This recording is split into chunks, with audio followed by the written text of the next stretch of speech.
want to speak to you briefly about the importance of voting, but first, may I ask for everyone in the room to please rise to your feet for a brief moment to recognize some very important people.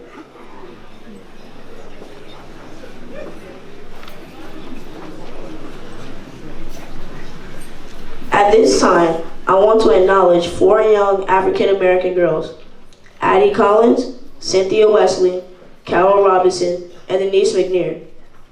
If you don't know who they are, pay attention and sit attentively, and I will tell you exactly who they are. You may be seated.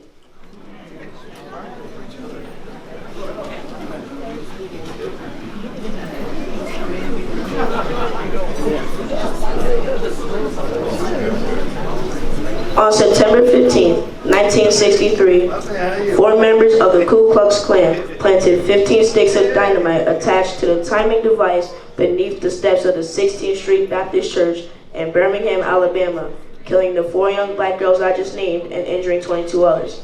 These 4 young ladies went to church that day to praise the Lord, not knowing that that was the day that they were actually going to meet the Lord.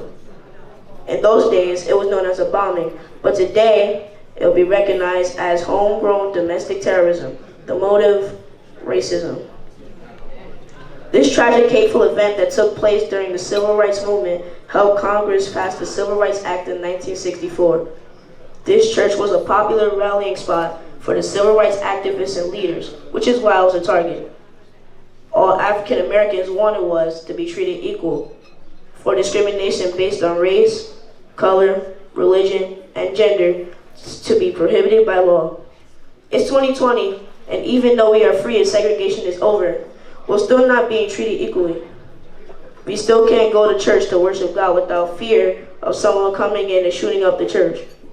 These 4 young black girls losing their lives helped to give people of color the right to vote.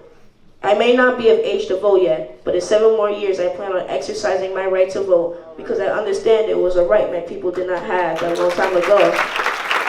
And many people take that for granted.